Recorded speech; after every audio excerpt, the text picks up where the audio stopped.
And now, dispatches from the General. Yo!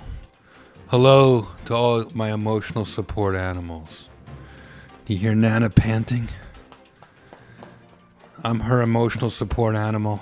Good girl. And you're my emotional support humans, and I am yours. Welcome to my third month of quarantine. I'm never coming out, man. This is my new reality. Haven't seen anyone, haven't gone anywhere. Cut my own hair. I'm losing it, man. I'm losing it. This podcast is the only thing saving me. Helps me fight off the insanity. I get a lot of message from the fans telling me they feel the same way. Shout out to a listener named Greg. I said on the show that whenever I'm feeling the blues, I listen to Rodney Dangerfield, and his voice cheers me up. And Greg wrote me this message. Jeff, I just wanted to tell you something. Thank you. You always say when you're down, you listen to Rodney. You're my Rodney. Much love, my brother. Roast away, my friend. Oh, that's awesome. Now, I'm not saying I want everyone to send me messages like that, but it does make me feel good. Hey, I'm a human being too. Even though I say mean things for a living, I'm actually a sensitive person. And I know what you're thinking. What's Jeff got to complain about? He's got the cushiest life ever, making fun of people from his house in his underwear. But I have feelings. And I've been quarantining. I'm alone now, and it's hard. I get it. It's hard for everyone. It gets lonely up here in my hot tub in my mansion. So I'm in isolation with Nana Rona. Good girl, Nana. I rely on my friends. And I consider the listeners, you people, to be my friends. So thank you from the bottom of my alleged heart. I went to the shrink the other day, and for the first time in a while, and she said I'm doing great, but she did say she doesn't think I'm spending enough time on social media. So yes, I will continue to do my Insta roast on the weekend on Insta Live. It's too much fun. Nana Rona is eating a book. That's how fucking bored she is. That's how German she is. That's how German my German Shepherd is. And shout out to all the Bumping Mics fans across the world. I'm sorry COVID-19 killed our tour. Dave's stuck in New York and I'm in LA, and I miss him so much that I was able to talk him into doing a live virtual show with me this Saturday night, June 20th. We're calling it Jeff and Dave's Virtual Father's Day Party. Some special guests. You can get tickets at the website, onlocationlive.com. We're only charging $11 because we want everyone to come, and you can watch from home or wherever you are, and all the proceeds go to getting Dave a new flip phone. But as for right now, on this episode of this podcast, my pal comedian Jeron Horton is here to help us tackle some touchy subjects. Then we'll have a short phone interview with a controversial man and the founder of Amazon.com, Mr. Jeff Bezos. Then I'll check in with one of my favorite people in the world, actor Richard Kind, who does voices on Big Mouth on Netflix and Bob's Burgers on Fox. He's been nominated for a Tony Award. His dramatic film credits, too long to list. Argo, A Serious Man. He's been making me laugh for years on Spin City, Mad About You, Red Oaks, The Goldbergs, and this recent season of Curb Your Enthusiasm, in which he plays Larry David's annoying cousin, which we can all relate to because, well, who doesn't have an annoying cousin? Hey. Ed certainly does, and I'm it. Yeah. Thank you for acknowledging. All right, let's start the show.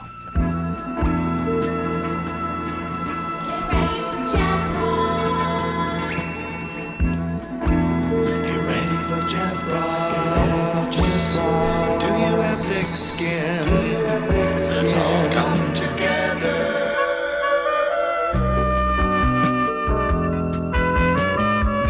Well, hello everybody. Welcome to Thick Skin with Jeff Ross. I am here, back in my bunker, feeling the vibes with my cousin Ed. Hi, Ed. What's up, bud? How Great. you living? I'm surviving. You know, I got it better than most of the world, so I can't complain. And our pal Jeron Horton is with us from his quarantine. So hi, Jeron. What's up? How you doing, Jeff? What's up, Ed? What's up, Jerron, man? We just hanging out right before all this went down. I know it's crazy, man. I miss you guys. I miss I miss being in the bunker. Yeah, It's changed a lot. it's a blue now. It looks good. Yeah. It's blue to match my mood, bro. The world is so upside down, and I feel like couples are going through shit, and families Absolutely. are going through shit, and all my friends are fighting with their kids. Yeah. And everybody's worried about their careers, and it is an interesting time to be a comedian because it's almost like we're essential workers, but yet there's no Yeah. work.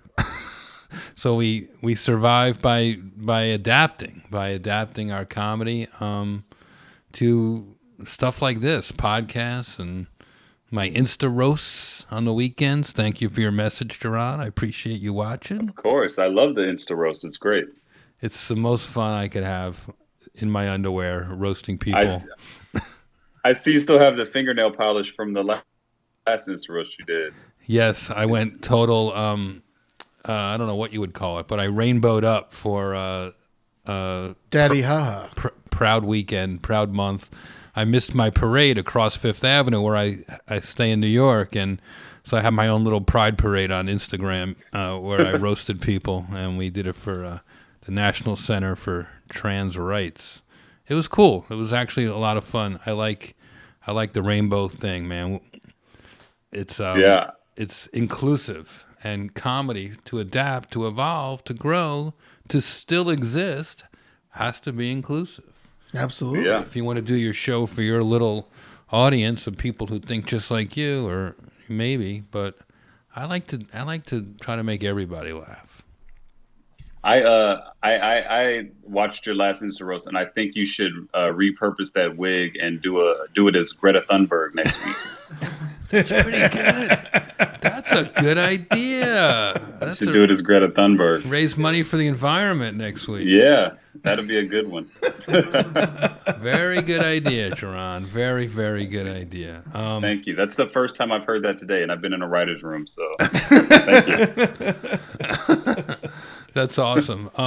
Well, thank you for sitting in on our show today. We do birthdays to celebrity birthdays and friends' birthdays, and then we do our touchy subjects. And later on, we'll get to our interview with Jeff Bezos and our interview with Richard Kind, one of my favorite actors. What a show! What a show! Before we go any further, we have a birthday today. Yeah. Somebody I've known for a long time. Yeah, it's an old buddy of yours, the old 45, Mr. D. Trump himself. It's his birthday, or Girth Day, if you want to put it that way. It is. He had a party. He was surrounded by friends, family, and Ronald McDonald. His favorite. His friends chipped in and got him a giant birthday cake with a stripper in it, but when the stripper jumped out, she served Trump with sexual harassment papers. Yep. They held a birthday party for the president at Mar-a-Lago, and attendees included the Trump family, the vice president, and Kid Rock, who was caught pissing in all of the men's room sinks.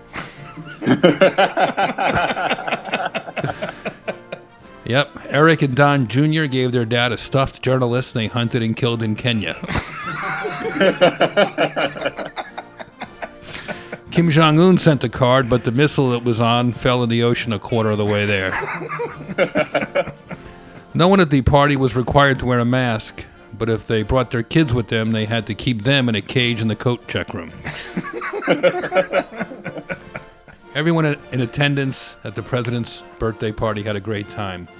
Melania even almost smiled. Kellyanne Conway was there, but the Secret Service thought she was Melania's alligator purse. Oh, shit. And Russian President Vladimir Putin couldn't make it to the party, but he said the election, he means his gift, is in the mail. All right. Well, happy birthday to our commander-in-chief. Happy birthday, Mr. President. What a world, man. What a world. What a world. And Well, I don't see any point in delaying because we have such a packed show. And let's just hit it. Ed, what's this week's touchy subjects? Touchy subjects. All right. Our first touchy subject is tattoo artists are covering racial tattoos for free. That's right. This guy, Ryan King, a Kentucky shop tattoo artist, has offered to cover up racist tattoos for free. And there's a bunch of them in Kentucky. I love it. Racists doing good things for racists. So we need more. Black excellence is like LeBron James and Beyonce. White excellence is like, yeah, I'll cover your swastikas for free. What they don't tell you is they're covering the swastikas with Confederate flags. They're already almost the X's, and you just make the outside a border. That makes sense. Yeah. Oh, good to know you thought about this, Ed. All right. Well, is he getting business? Is it working? Well, the shop announced on Facebook that it would like to extend the offer to change your future in becoming a better person, no questions asked. Oh, I like that. In Tennessee, another shop has followed in its steps. After seeing the post on social media, artist Jenny Rivera has started to offer the same service. She said, I'm booked out for the rest of the year doing one a week. Ooh. And I've got 150 people on the list for next year and still have 300 texts to go through. It's insane. Wow. Maybe people are like, well, it's a butterfly, but it's a racist butterfly. Can you change it? Yeah. My old boyfriend's name is on my ass, and he was racist. Can you change it? But his name was Fuquan. Well, he hated white people. Can you change it? Oh, my God. Wow. Well, that's good. I mean, I like the fact that they're doing it in the name of people evolving. That's a good thing. All right. What's next, pal?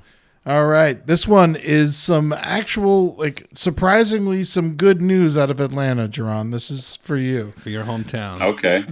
The mayor of Atlanta, Keisha Lance Bottoms, announced that reform is coming to the Atlanta Police Department, if you believe that. Speaking to reporters Monday afternoon, Bottoms said that she and the city will continue to do what the city needs to ensure that all Atlanteans are treated with dignity and respect. The new rules will require officers to use de-escalation tactics prior to using physical or deadly force. All uses of deadly force must be reported to the city's Citizen Review Board. Officers will also be required to intervene if they see another officer using force. Hear, hear. Which is beyond reasonable given the circumstances. And must immediately report the use of force to a supervisor. Well, you didn't have to report this shit? Yeah, before? that's what I'm saying. I thought that you just described a police officer's job description. I didn't realize that. Well, now they have to know do that- their job in Atlanta. Wow. That's crazy. She also said, we understand that this is the beginning of a great deal of work that lies ahead for us to make sure that we all can do what we can to protect our communities. It's very clear that our police officers should be guardians and not warriors within the community. What was it like growing up in Atlanta? Did you have a lot of run-ins with the cops in Atlanta? Not well. I actually used to hang out with cops in Atlanta. Right. I had a lot of friends that were cops, and they were cool as fuck. But I do believe that they do get away with a lot of shit that we don't get to get away with, and it's crazy that now, like in 2020, they're just now deciding to enforce their own rules against each other. They're not It's deciding. insane. The government is doing it for them.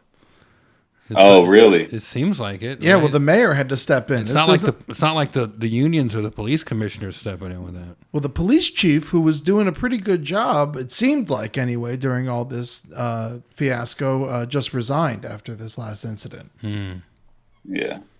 She was like, all right, I'm going to head out. Yeah. Like, this is ridiculous. Yeah. It's like quitting the nuclear power plant the day before the tests. Yeah, exactly. Wow. The mayor says that morale amongst the police officers isn't very good at this time. No. Yeah, no shit. They got to follow the rules now.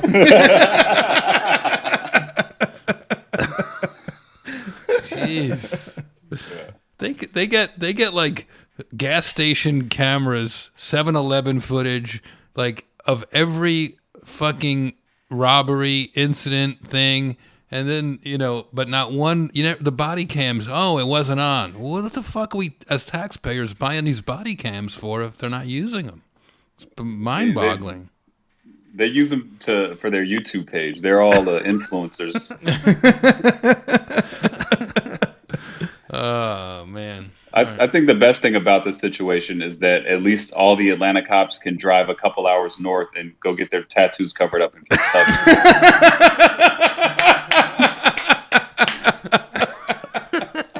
I think that's the best thing coming out of this whole week of the news. Very, very solid point, Jerron. What's next?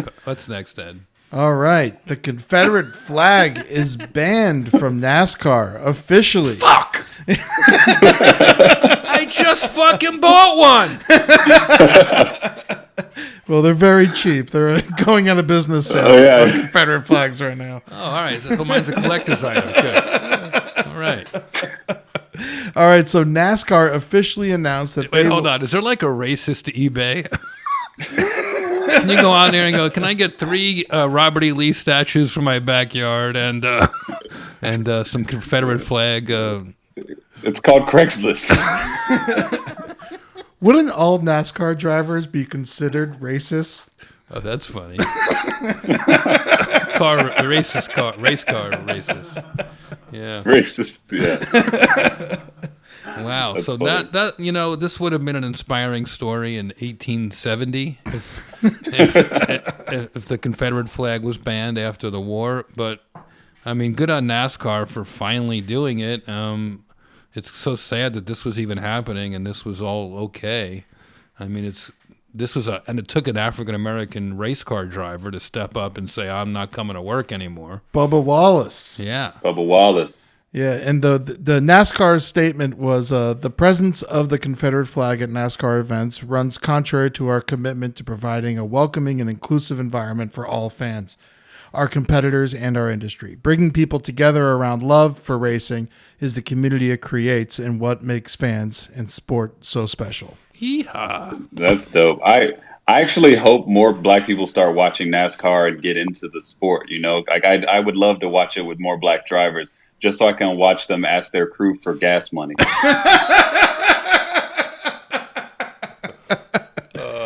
Oh man! I just hope Bubba Wallace doesn't take a knee and get hit by a car at 200 miles an hour. Oh my God! Well, this has been cathartic just talking about this shit. What's next, Ed? All right, and in our last story today, the new Ford Bronco is being released on OJ's birthday. Come on. Get the fuck out of here. Ford is releasing its brand new Bronco, and it happens to fall on July 9th. This is a joke. O.J. Simpson's birthday. Get out of here. I mean, Simpson, a former football star, is known internationally for being in a white Ford Bronco that aired on TV, leading a massive police chase on June 17th, 1994, after being charged with the murder and slayings of his ex-wife, Nicole Brown Simpson, and her friend, Ronald Goldman. And despite of backlash, Ford is going forward with its release on July 9th. Speaking of white Broncos, Peyton Manning bought 3 of them. It's crazy. I actually read this earlier today, and a lot of it comes with a leather glove interior. If you want to look into that. Yeah, no, it's got an extra large gas tank and can go 700 miles without stopping. Oh my God! Wow, it could go in the carpool lane and the blood pool lane. The blood pool. Sorry, that one maybe.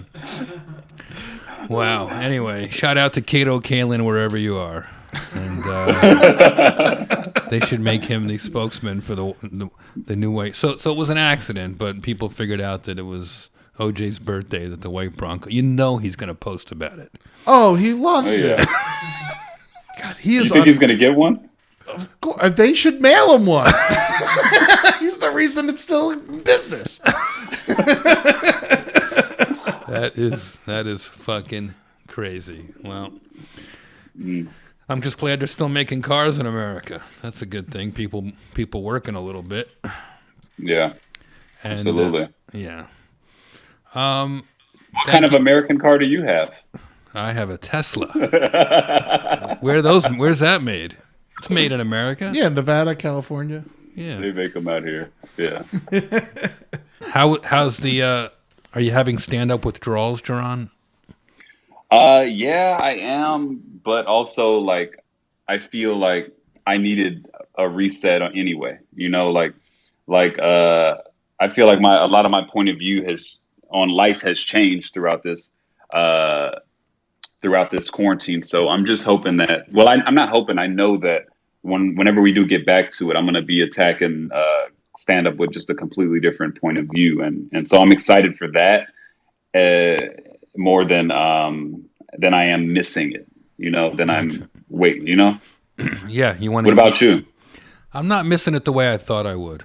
I'm not. Yeah. I really thought I would miss it more, but after 30 years on the road, I'm kind of enjoying being home and letting that part of my brain relax a little bit. And it's nice to know that it doesn't control me. I kind of control it.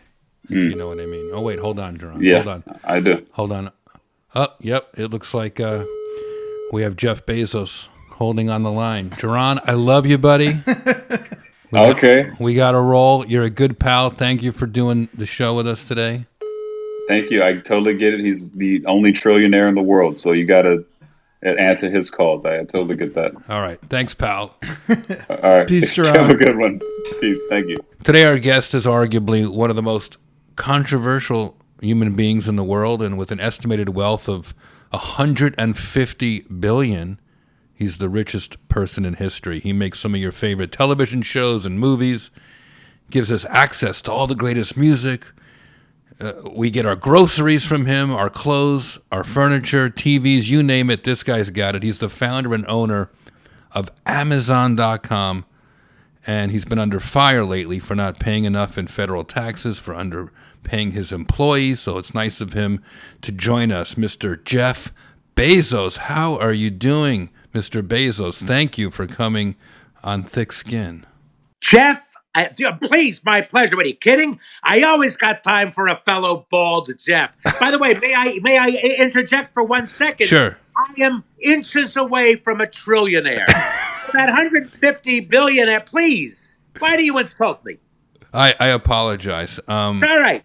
It's okay. People have been pointing their fingers at you lately, so of course I have a few just sort of pressing questions that have been bothering many people, and I wanted to ask you if that's All right. Ask away, Jeff. I'm an open Kindle. You mean book? Book. Come on. Jeff, there's no money in books. Kindles, Jeff. Get a Kindle. I'll send you one. I'll send you a mini, and I'll send you a good one. I'll send you one with a background. You can read it on the beach. Whatever you want. Oh, thank you, Mr. Bezos. No problem. Anyway, right now in Southern California, some of your warehouse workers are complaining that they're not getting enough paid sick leave during the pandemic. They're working through a pandemic. Sir, do you care to comment on that? Jeff, did you get that doggy bed I sent you? That was from you? Yeah. Luna loves it. Thank you. I'm so glad. Memory foam. I left a note for Luna. No wonder you didn't read it. Oh, my God. Memory foam. You know, it really helps with her hips. That was really thoughtful of you, Mr. No Bezos. problem. Anytime. Honestly, I got millions of them. And that one I could say, I don't have trillions of them, but I got millions of them. You know, arthritis is a big problem for larger dogs, especially shepherds. So it means a lot to us. What were we talking about again? The warehouse. Yeah. You were asking me about all the new TV shows and the movies coming out on Amazon Prime. Let me tell you, the marvelous Miss Maisel is coming back. She's good. Season 4. I said yes. Damn it, yes. Season 4. I can't wait, Mr. Bezos. Sure. This global pandemic is turning you into the world's first trillionaire, as you mentioned. Your workers are protesting. Do you think being this rich makes it hard for you to understand what it's like being a working man in America? Shouldn't you reconsider some of your practices for your employees? You know, Jeff, let me just say. Yeah. I got to be honest. being the CEO of a worldwide corporation, it's about making difficult choices. Isn't that what life is? And speaking of difficult choices, you made some very brave choices with your character in season 3 of Sneaky Pete that is now streaming on Amazon Prime. Oh, Wonderful. You were wonderful. you saw that. Yeah. My gosh, you could have gone any different way, but you're so good. You choose that way. I went, well, isn't that interesting, Jeff? You know, I did improv a little bit there. It was a stretch for me. Usually people don't see me as a wine connoisseur who turns to a life of crime, but... Oh, yeah. Well, did you get that case of wine we sent you? It was a couple cases, actually. I still have some. Well, we didn't know what kind you like, so we sent a couple of each because you were very good. Oh, wow. You were quite good. Thank you. That means a lot. It's been nice to be able to have some wine during the pandemic. You know what they say? say? It's the only way I get through, isn't it, huh? You know what they say? A glass of wine a day is good for the heart. Heart? I'm sorry, what's that? I'm not familiar. What? Empathy, Mr. Bezos. Empathy. You know, you think I don't have empathy? What happened? You didn't get the $400,000 I sent you when I heard about your tour getting postponed because of this coronavirus? No, I did not hear about it. I did not. Oh, those drones! The damn drones! Hold on. Just would you give me 15 minutes? 15 minutes. Hold on. Okay. Hey, I'm sorry. So what were we saying? You know, you're a lot nicer than I thought you were going to be. Are you personally doing okay, Mr. Bezos? Are you quarantining safely? Jeff, God bless you, like everybody else, I'm doing the best I can. But lucky for me, nobody else on the island has gotten it. And I'm keeping my chin up, and I enjoy the downtime. And remember, Jeff, someday this war is going to end. Huh? Oh. Okay, well, so back to what I wanted to ask about the employee. That's great. That's so funny. Richard Kind, one of my favorite actors and an all-around nice guy. Thank you for doing that. Thank you. You didn't? Do you know the Apocalypse Now? You don't know the iconic scene at the end there? Can I tell it to you? Can I tell it to you? No, you tell it to me, but I wanted to make an alarm clock that is a clapboard. You know the that the gaffers use. Yeah. That when you wake up, it says a movie quote, and I want it to be the famous the napalm line. But that's the same scene. Robert Duvall Well, of in course it Apocalypse is. Now. He loves the war, right? Charlie don't surf. I say it's safe to surf this beach. We surf this beach, young man, you know? And then he stands up. There's bombs going off right behind him. He doesn't flinch. He stands up. He's got no shirt on, his cavalry hat. He looks around, and he says to Martin Sheen's character with some sadness, someday this war is going to be over. Yeah, right. Someday It's this great. war is going to end. And Martin Sheen doesn't know what to make of it. So, you know, obviously Bezos, his fortune is skyrocketing during the pandemic. So I thought, and Oh, great. All right, I'm going to tell you. I'm explaining my bits to my cast now. I Great. know. I know, and I don't know whether you can cut this out of the interview, but I want to do the line again. Okay. Because it has to have regret. That's fair. Yes. Except I might put it right in here. So let's because do it. I did it as a reference to Trump. Right. Where he said, this is a war. Right. So I was doing it as but Bezos, knowing that he's making all this money, that's fantastic. Fantastic. Well, then maybe I need to put a little header on it. Let me find the exact quote. No. It's perfect the way it is. Because the rest of that speech is great, where Duvall's like, you know. I understand, but the thing is, you've just directed me. I see. And I can take direction. So I'm going to deliver that line the proper way. When we do this again after this little talk. Let's just do it right now. You know, okay. You're a lot nicer, Mr. Bezos, than I thought you were going to be.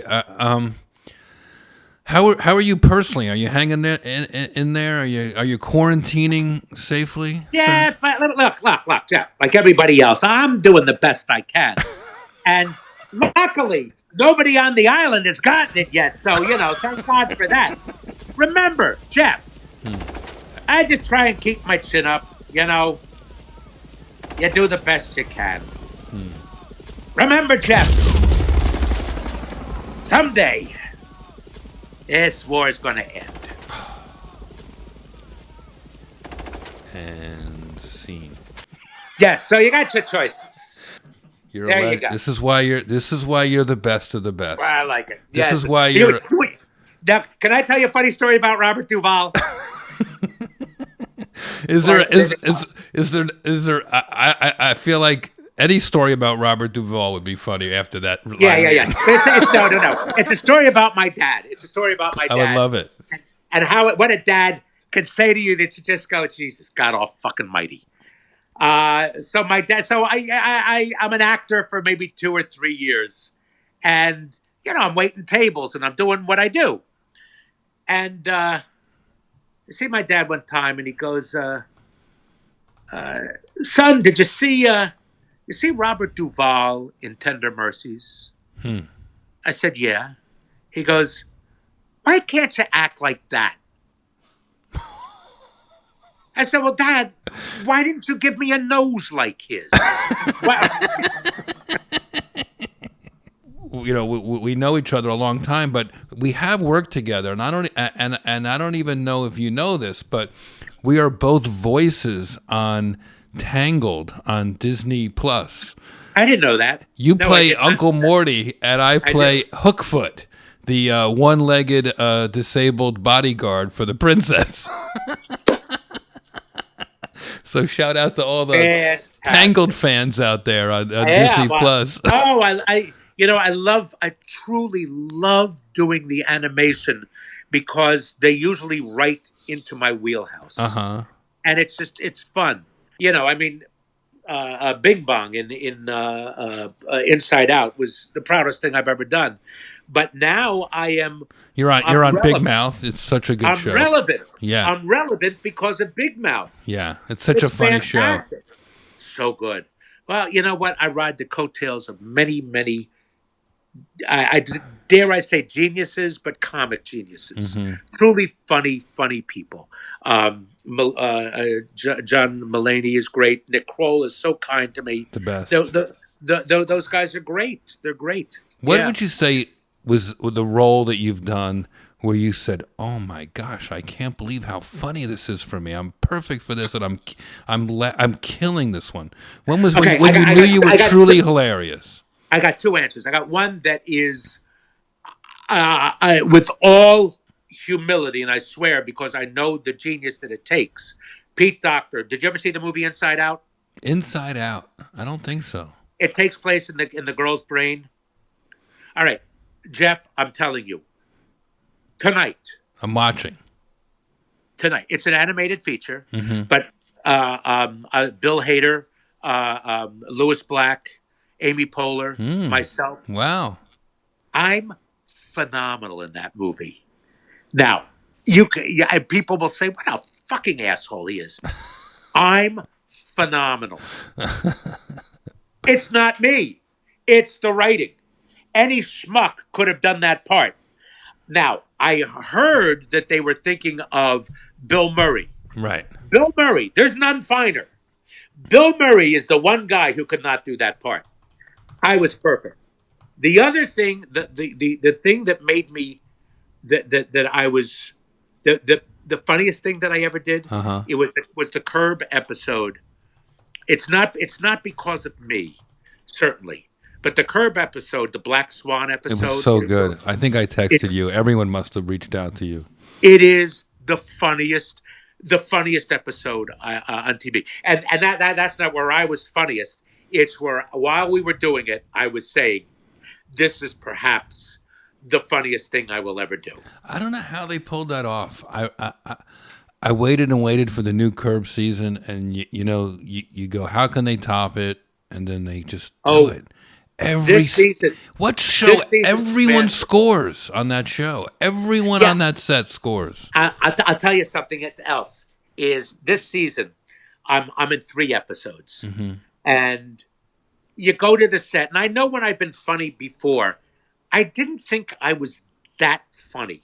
The woman playing my wife was phenomenal, great. Yeah. I was fine. I served the piece. And I said to Jeff Garland, because I worked with him and he's Right. one of my dearest friends, I said, "You guys, thank you. You guys cut around me so beautifully because I was hilarious." And he goes, what the fuck are you talking about? I go, no, I wasn't that good. You guys cut and you made me funny. And he goes, and he goes, I got to tell Larry that. But I wasn't that funny. This season was so spectacularly masterful with everything that he does. The writing, when you think that in the first episode he is being accused of the Me Too, Of harassing and that somebody. that woman ends up living next door to him 10 episodes later. And then the coffee guy is introduced in the first episode, ends up living next door to him. And I knew Larry years ago, and I told him the story. He always laughs. Oh, pardon me. He always laughs at this. When we were golfers, and when we were playing at public courses. I know you've The been course playing called- it. Right. No. I'm talking about 20 years ago. Right. 30 years ago. We used to play a course that was similar called Brookside. It's by in Pasadena by the Rose Bowl. And there's a particular hole, I think it's the 14th hole, where it always gets backed up. It's a par 3, it's a private course, so it's always backed up. And I see Larry David there. And I go and I recognize him only from Fridays. Maybe we've met before, and he looks at me, yeah, I know you who you are, like that. And I say, and we're talking, and I say, so what have you been doing? And he goes, I wrote a pilot with Jerry Seinfeld for NBC. And as condescending as any man could be, because I know everybody writes a fucking pilot. I was so condescending, I go, oh, good for you. I swear to God. I remember it, and I just go, good. What the fuck? You're a stand-up who's playing on a public course. Who would have thought you turned to be Larry David? You got to be nice to everybody. Yeah, you do. Well, thank God. I think I am. Okay, there's an example. Adam Sandberg, Andy Samberg. Right. Funny guy. guy. Funny guy. Funny guy. Wonderful Brooklyn guy. Nine-Nine. It's so Yeah. funny. Yeah. And I see him one day, and he goes, I was an intern or a flunky while you were on Second City. And I go, you were? He goes, yeah. Wait, yeah, it was Andy Samberg. Yeah. I go, was I nice to you? He goes, yeah, you were great. He goes, you never know. You wake up one day and you're a nice person, but you have hemorrhoids. Yeah, have a You're not rough nice moment. that day. Right. Who Right. knew? Who knew? And but thank God I was nice to him. Boy, you gotta Hasn't be. had me on the show, but okay. Who could get you? You between the theater, the movies, the Goldbergs, the Just say no. Just say no, Richard. Hank Azario once asked me, he goes, "Do you ever say no?" And I don't, because I like working all over. But I need a series. I want another series again. Is that right? I was right. Did you see? Here's a show that you should see. Can I just ask you before you answer? Wouldn't you get you pop around comedy and drama and stage and film? Wouldn't you get bored doing one character for 5 years if you had another chance to do that? Yes. But you don't get bored However, of the lifestyle. No, I have 3 children. I see. And I love working in the different roles that I get to do, but then you get only known for doing the one role, and I got to get a series. I just have to. I have to. And do I get bored? Yeah. I'll be honest. I tried to quit Spin City after about 2.5 years. We went 6 years, but after 2.5, I said it's same joke, different lines, but it's the same joke. That's all you do. So yes, I did. But there is. I What's your did a dream show- character? What's your dream character then? Oh, all right, well- let's put this out there in the world. You know, when you speak things into truth, right? Okay. So when you so now the quarantine's over. Your agent calls and says everything's backing up. This A-list writer sent this over. We think you should look at it, and you open it. What do you want to see, Richard? I can tell you, and it will surprise you. I want to play Roy Cohn in Angels in America. Oh, wow. That's what I want to do. Wow. And with his haircut, You already got wings. I got a lot of that. Hey, I'm Roy Cohn. Hello, look at me. I'm Roy Cohn. Hey, you're a commie. Hey, I got the disease. I'm Roy Cohn. I'm not a great singer. Will I ever be able to play Tevye on Fiddler on the Roof? I can do the dancing. I can probably hit the lines and the beats. Do you think I have to be a great singer? Or Yeah. I swear to God, Jeff, not only can you do it, they always ask, can Gilbert act? Gilbert cannot. I believe you could. Thank you. I think that you can. You don't have to be a singer at all. You could talk those songs. Sunrise, Sunset. Yeah, even Sunrise, Sunset. Is this the little girl I carry? Those are the notes. You got to one of them by way of Bayonne, but you got to it. Posing problems that would cross a rabbi's eyes. I don't even know what he said. First of all, you don't have to hold that last note. Okay. Yeah, okay. So that's my first direction. But you hit every note. No. You could easily do it. You I swear to God, you could do it, and you would probably be great. And knowing you would start to cry during Far From the Home I Love. Oh, yeah. Sitting there with your daughter, you would cry, and I would give money for that. And what you should do is, when all of this ends, you call up a summer stock theater, and you say, you don't call like Williamstown, you don't call, there's some theater in Denver or the Guthrie. Yeah. Call a summer stock theater. Tell him I want to. All right, yeah. Tell them, the part that I would really like to do is Fiddler on the Roof. I'm a known commodity. Right. I think people would come out, and I think you're a destination point. I think they would come to you, and if they say no, I'll say even a poor tailor deserves some happiness. And they'll say, there's not a person on this podcast who's listening who's going to know any of that shit. Look, Shelley Berman did Tevye. wow. Okay. Jan Murray, I think, did I think Tevye. you're right about Jan. I think he did that, yeah. Yeah, no, I'm positive about Shelley Berman. And let me tell you, Shelley Berman was a pretty great actor. He was, let's not malign him now that he's not with us, but he was a pretty good actor. He was in not Failsafe, in The Best Man. He was wonderful in The Best Man. Mm-hmm. He's done a few. He's pretty good. You know who was a great actor? Who? Great, not good, great. Who? Milton Berle. Oh, wow. Fantastic. He didn't get to show that side of him off that often. What did he play? One or two dramatic roles? Like he was pretty great in the Oscar. I'd have to see He's that. done He was great in even though he didn't. He's in a Woody Allen movie in a dramatic role, but it's more of a cameo. Burrow? Not isn't he in No. Hold on. In the front? Oh, no, Are you sorry. thinking- I take it back. The King of Comedy. No. Oh, was Burl in King of Comedy? Wait, what's the one where Do you know that I did the musical version of King of Comedy? Wait, I'll it's fix this. Wait. fantastic. Really? Yeah. You'll fix it? You're going to correct your mistake? No, no, because I want to honor. I love Burl, and he Yeah, did it. yeah. It's a Woody Allen movie. He runs into Woody Allen What's the one where the Macy's? The front. Is it the front? No. Oh, Broadway Danny Rose? I think Burl's in that. Okay, I believe that. I believe Burl I think was Burl's in that. Broadway Danny.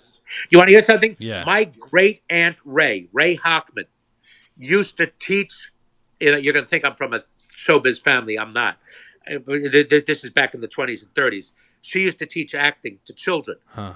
And Milton Berle was one of her students. Oh, wow. And so so when I met Berle, I went up to him and I said, "Let me see your dick." Ray Hockman is my aunt.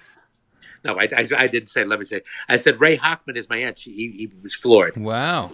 Well, Yeah, she was my great aunt. Speaking of floored, I did see Milton Berle's dick, and I was floored, and the dick was on the floor. It was at the Friars Club in Beverly Hills. He was already kind of frail, and he said, walk me to the men's room, and I think he was really having fun with me, and I remember this story from Gilbert's, yeah. Yeah. Yeah. Oh, wow. I guess I have told this on Gilbert Gottfried's show, but Yeah. Milton. We were side by side, and I was basically holding him up. He was usually in a wheelchair, and he just took out enough to win. Yeah, right. Right. Did you not? Okay, the one who I knew is. Did you know Miguel Ferrer? No, but I know I know who that was. Miguel Ferrer had the biggest dick in the world. And he would take it and wrap it around his wrist like a wristwatch. And he would do the helicopter. He was enormous. Wow. And so that I think is the biggest dick I ever saw, except for, and this is going to be as gay can be. Bring it on. I was at the Hollywood Crunch, Mm-hmm. and I was taking a shower. And I saw a man who it hung below his knee. Wow. And I was flabbergasted. And I did everything I could not to say anything. And I said, oh my gosh, you must have so many friends from this gym. I don't think I said that. I don't think I should have said it. But it was enormous. Wow. It was enormous. And I've seen the National Geographic ones, but I've never seen this. It was unbelievable. Really? It was unbelievable. And he was just taking it out for a walk in the locker room. No, he was showering. Oh, I see. Oh, no, he was showering. And I opened the thing and I would, I think I may have gasped. I may have gasped. You wouldn't be the first one. I probably, yeah. I lost my breath in a different way than everybody else does. Well, America, I think, needed a big dick story today. Yes. Okay, now, before we get off, the show that I'm going to tell you to watch and tell Eddie is a show that was also on Amazon called Red Oaks. Oh, yeah. It's quite good. Did you like it, Eddie? I only watched the first episode, but I enjoyed it. He enjoyed the first episode. It's a lovely, lovely show. Are you part of that? Yes, I'm in every episode.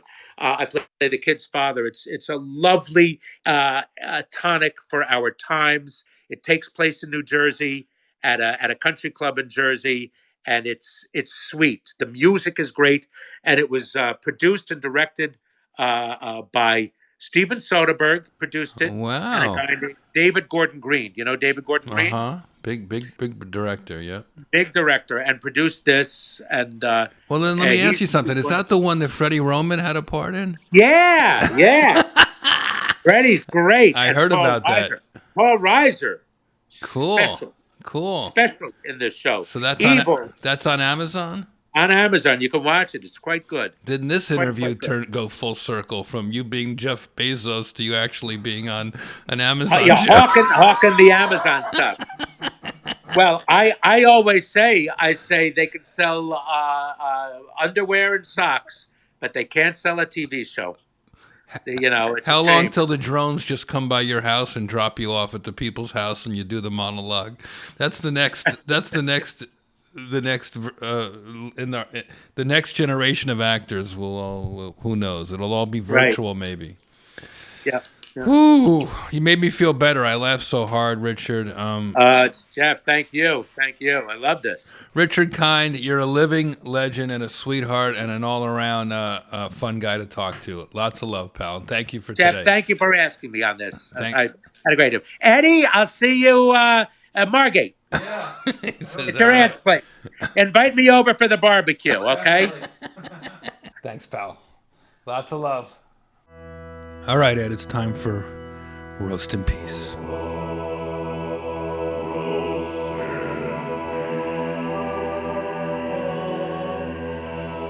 Saturn, Hitler's alligator, has passed away at the age of 84.